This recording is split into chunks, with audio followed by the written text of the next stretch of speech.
Hello students. तो last video में हमने ग्राफिकल मेथड किया, ठीक है। तो अभी आज हम करने जा रहे हैं सब्स्टिट्यूट मेथड, ठीक है। बहुत इजी है, बहुत सिंपल मेथड है, बिल्कुल भी टफ नहीं है।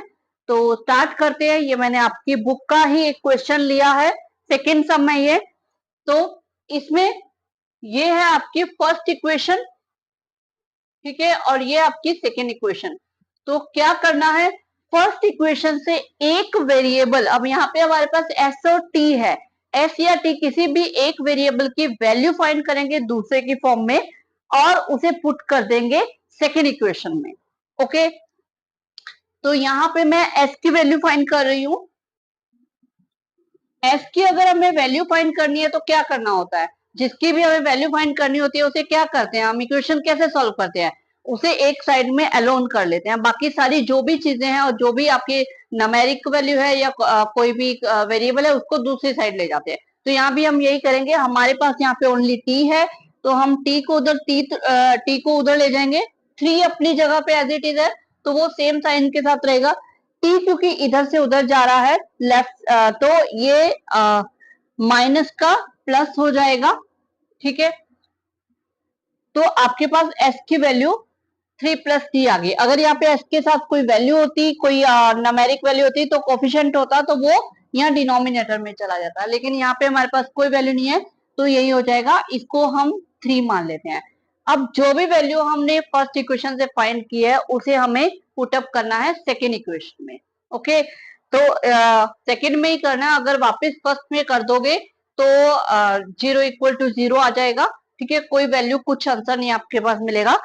और सेकेंड चीज, आप इसको सेकेंड वैल्यू सेकेंड इक्वेशन से भी फाइंड कर सकते हो। अगर आपको इजी जैसे कन्वीनियंट लगे आप कर सकते हो, लेकिन अगर कंफ्यूजन से बचना है कि कंफ्यूज नहीं होना किससे करें किससे करें, तो एक ही चीज माइंड में बैठाओ कि फर्स्ट से करना, दैट्स इट, ठीक है। और अगर आपको इजी लगे तो आप सेकेंड से फाइंड कर सकते हो। ऐसा कोई पक्का नहीं है, श्योर नहीं है कि आपको फर्स्ट से ही फाइंड करना है। ओके, तो सेकेंड इक्वेशन जो हमारे पास है इसे पहले हमें थोड़ा सा सेट करना पड़ेगा। जब डिनोमिनेटर आ जाता है और डिनोमिनेटर हमें हटाना हो तो कैसे, हमने सीखा है कि जो भी डिनोमिनेटर्स में वैल्यू है उसका एलसीएम फाइंड करो और उसे पूरी इक्वेशन से मल्टीप्लाई कर दो। इन दोनों का एलसीएम हमें पता है सिक्स आएगा, तो हम इस पूरी इक्वेशन को सिक्स से मल्टीप्लाई करते हैं। बहुत सिंपल तरीका है। और अगर एलसीएम लेना नहीं आए, समझ ना आए, तो उससे भी इजी तरीका है। क्या करो, इसके डिनोमिनेटर में क्या है थ्री, इसके डिनोमिनेटर में क्या है टू, दोनों से पूरी इक्वेशन को मल्टीप्लाई कर दो। सिंपल, सोचना ही नहीं है। एलसीएम समझ में आ जाए तो अच्छी बात है, गुड। अगर नहीं समझ में है तो सिंपल डिनोमिनेटर्स को उठाओ और मल्टीप्लाई कर दो, ठीक है। तो टू थ्री जार सिक्स आ गया, तो यहाँ पे सिक्स से मल्टीप्लाई होगी। अगर आप इसे एज इट इज भी लिखते हो तब भी आपका सॉल्व हो जाएगा। सॉरी, एस से मैंने फाइव लिख दिया, upon three plus two into three into T upon two, two into three into six, ठीक है। कुछ नहीं किया मैंने, डिनोमिनेटर उठाए मल्टीप्लाई किया, उसको मल्टीप्लाई में लिख दिया। ओके, तो अब थ्री से यहाँ थ्री कट गया, यहाँ टू से टू कट गया, ये आ जाएगा टू एस, ये आ जाएगा थ्री टी, टू थ्री जार सिक्स, सिक्स आर 36। तो ये आपकी सेकेंड इक्वेशन जो है इस तरह से बन गई। डिनोमिनेटर खत्म, सिंपल वैल्यू आ गई, ठीक है, इजी हो गया। अब यहाँ पे हमें क्या करना है, जो हमने थ्री इक्वेशन में एस की वैल्यू फाइंड की है उसे इसमें पुट करना है। अब पुट करते वक्त बिल्कुल कंफ्यूज नहीं होना। क्या है कि जहां एस है बस वहां पे उसकी वैल्यू रख देनी है, बाकी सारी इक्वेशन सेम रहेगी एज इट इज। देखो कैसे, यहाँ 36 है, इसे मैंने 36 एज इट इज उतार दिया, इक्वल टू का sign as it is, three T as it is, plus का साइन एज इट इज। अब यहाँ पे ये जो टू है इसे भी मैंने एज इट इज रख लिया। ब्रैकेट में मैंने ली है एस की वैल्यू, क्या ली है थ्री प्लस टी, एस की जगह। ओके, देखा 36 three T plus two, only S की जगह एस की वैल्यू। ओके, अब क्योंकि ये ब्रैकेट बाहर जो है अंदर दोनों को मल्टीप्लाई करेगी तो इसे मल्टीप्लाई कर देते हैं, ये आ जाएगा 6 2t 3t। ये सब्स्टिट्यूट करने से हुआ क्या है कि पूरी की पूरी इक्वेशन वन वेरिएबल हो गई, एक लीनियर इक्वेशन की तरह हमारे पास जो normal one variable linear equation होती है वैसी बन गई है। अब ये वन वेरिएबल इक्वेशन हमें सॉल्व करनी आती है तो हम इजीली इसे सॉल्व कर लेंगे। सॉल्व करके t की वैल्यू फाइंड करेंगे, उसको वहां से फाइंड करके या पुट अप कर देंगे तो s की आ जाएगी। ओके, तो 2 ये लाइक टर्म है, 2 + 3 हो जाएगा 5t, और ये 6 इधर प्लस में है उधर लेके चले जाते हैं, ये आ जाएगा माइनस का। ठीक है, तो 5t = 36 - 6, ये आ जाएगा, सॉरी 30। तो 5 आप डिनोमिनेटर में ले जाए, मल्टीप्लाई में है डिवाइड में चला जाएगा, ये आ जाएगा 30/5 6। तो t की वैल्यू आ गई आपके पास 6। अब ये जो t की वैल्यू आई है आपके पास 1, ये 3 और ये, इनमें से किसी भी इक्वेशन में पुट कर लो s की वैल्यू आ जाएगी। ऐसा कोई कंपल्शन नहीं है कि आपको किसी में किस में पुट करनी है, आप किसी में भी पुट कर सकते हो जो आपको इजी लगे। मुझे यहाँ पे ये इजी लग रही है तो मैं इसी में पुट कर रही हूँ। Okay, s = 3 + t, 3 + 6 = 9। तो ये आ गई s की वैल्यू। क्लियर? ठीक है, एक सम और कर लेते हैं। तो ये हमने लिया है second some, solve 2x + 3y = 11 and 2x - 4y = -24 and hence find the value of m for which y = mx + 3। तो बहुत से बच्चे इसे देख के डर जाते हैं, क्या हो गया मैम, 3 इक्वेशंस आ गई, इन्हें कैसे सॉल्व करना है।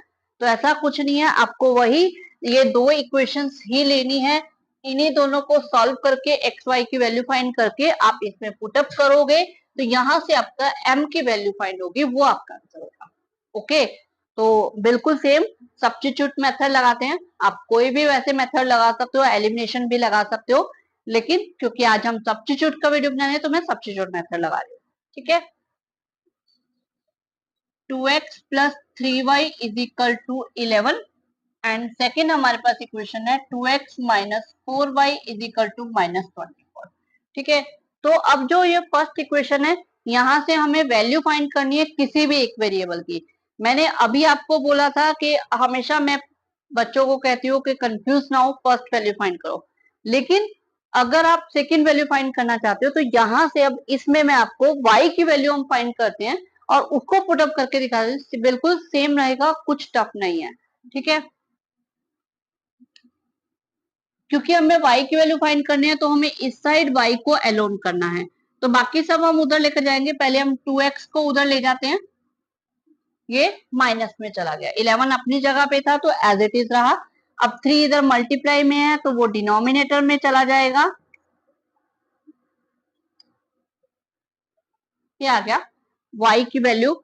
ये फर्स्ट इक्वेशन है, ये सेकेंड इक्वेशन है और ये आपके पास आ गई थर्ड इक्वेशन। अब इसे सेकेंड में पुट करना है, फर्स्ट में अगेन पुट नहीं करना है, otherwise left hand side = right hand side आ जाएगा और कोई वैल्यू फाइंड नहीं होगी।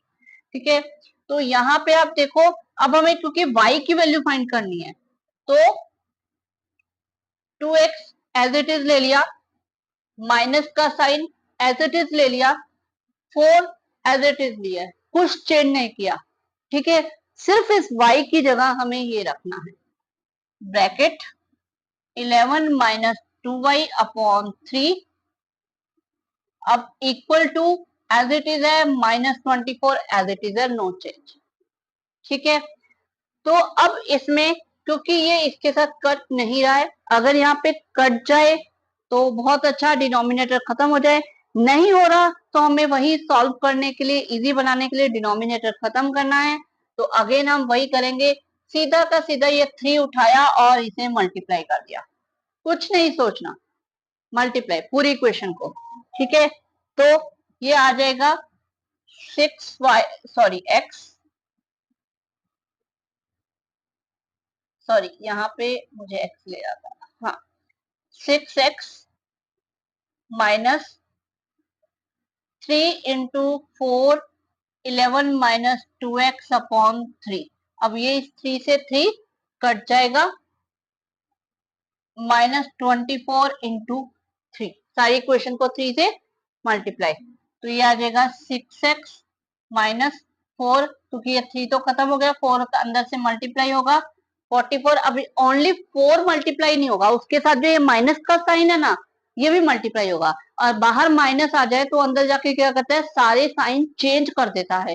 तो चेंज करने का मतलब क्या होगा, अगर कोई प्लस है तो वो माइनस हो जाएगा, माइनस है तो प्लस हो जाएगा। अब ये रट्टा नहीं लगाना है कि प्लस है तो माइनस हो जाएगा, माइनस है तो प्लस हो जाएगा। इसे समझो कैसे होता है। एक्चुअली जब ये माइनस का साइन अंदर जाएगा तो अंदर वाले साइन के साथ वो मल्टीप्लाई होगा। तो यहाँ 11 का साइन है प्लस, तो माइनस प्लस माइनस, ठीक है, तो ये माइनस आ जाएगा और माइनस माइनस प्लस हो जाएगा। ठीक है, रट्टा नहीं लगाना है, बाहर माइनस है अंदर साइन चेंज हो जाएंगे, प्लस है तो माइनस हो जाएगा, माइनस है तो प्लस हो जाएगा, नहीं, उसको समझना है। बाहर माइनस का साइन होता है, वो अंदर जाके मल्टीप्लाई होता है, इसलिए साइन चेंज होते हैं।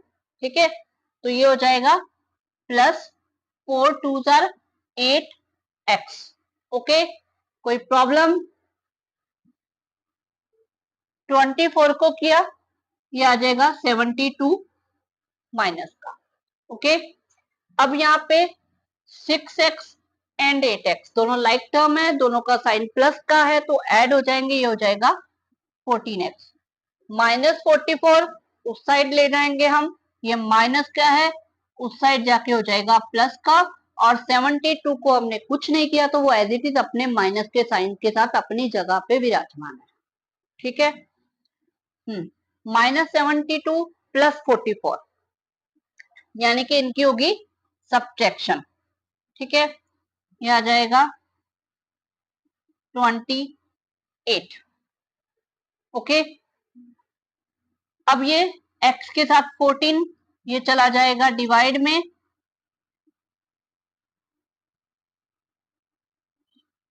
-2, तो x की वैल्यू आ गई है आपके पास -2।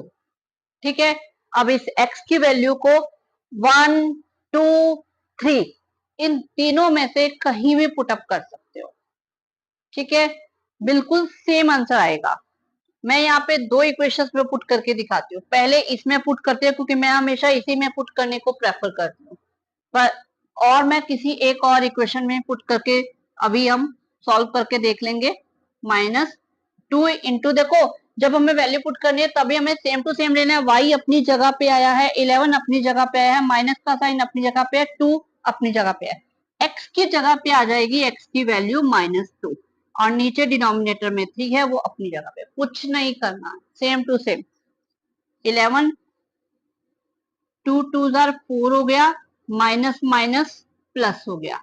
ठीक है, सेम वही चीज, माइनस अंदर गया, साइन चेंज हो गया, ये आ जाएगा 15 अपॉन 3, ये आ गया 5, y की वैल्यू 5 आ गई। अब हम एक बार मैं इस इक्वेशन में भी पुट करके दिखा देती हूँ कि y की वैल्यू सेम 5 ही आएगी। ठीक है, यहाँ पे मैंने ले ली 2x plus 3y is equal to 11, x की वैल्यू -2 आई है, बाकी सेम लेना है, 2 -2 3y इज इक्वल टू 11, ये आ जाएगा माइनस का 4 3y 11, ये -4 उधर जाके प्लस का हो जाएगा, 3y is equal to 11 plus 4, ये हो जाएगा आपका 15, y is equal to 15 upon 3, ये आ जाएगा 5। अब आप थर्ड इक्वेशन में पुट करके देखोगे तब भी सेम आएगा, करके देखो, ये आ जाएगा माइनस का 4 -4y -24, -4 इधर जाके प्लस का हो जाएगा, ये आ जाएगा 20, माइनस का अपॉन -4, -20 अपॉन -4, क्लियर है, प्लस का 5। ठीक है, तो सेम ही आंसर आएगा, आपको जो इजी लगे इक्वेशन उसमें पुट कर सकते हो। तो हमारे पास y की वैल्यू आई है 5, x की वैल्यू आई है -2, हमें एक्चुअली ये फाइंड नहीं करना था इस इक्वेशन में, हमें आंसर क्या देना है, m की वैल्यू, जो हमें इस इक्वेशन में पुट करके आएगी।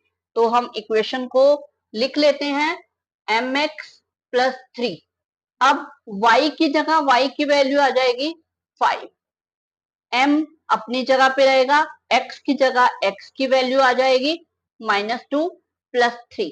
ठीक है, तो इस 3 को हम उधर ले जाएगा क्योंकि हमें m की वैल्यू फाइंड करनी है। तो इस 3 को मैं उधर लेके जाऊंगी, ये प्लस का है, उधर जाके हो जाएगा माइनस का। ये आ जाएगा m इंटू -2, तो ये आ जाएगा 2 प्लस का। ठीक है, अब ये मल्टीप्लाई में, ये डिवाइड में आ जाएगा, ये कट जाएगा और माइनस का साइन आ जाएगा, तो m की वैल्यू आ जाएगी -1, और यही हमारा फाइनल इस क्वेश्चन का आंसर होगा। ठीक है, कुछ दोनों सम्स के अंदर सेम चीज की है। पहले वाले में मैंने आपको फर्स्ट वेरिएबल की वैल्यू निकाल के दूसरे वेरिएबल की फॉर्म में एस की वैल्यू टी की फॉर्म में फाइंड करके उसको पुटअप करके दिखाया। सेकंड वाले में मैंने सेकंड वेरिएबल ले लिया। ठीक है, हमने दोनों तरीके से करके देख लिया, आपको जैसे कन्वीनियंट लगे आप कर सकते हो। बस सब्स्टिट्यूट में करना यही है, एक वेरिएबल की वैल्यू दूसरे वेरिएबल की फॉर्म में फाइंड करनी है, सेकेंड इक्वेशन में पुट करनी है, फिर उसको वहां से उस वेरिएबल की एक की फाइंड हो जाएगी, उसको दोबारा पुटअप करके सेकेंड वेरिएबल फाइंड करेंगे। That's it. ओके।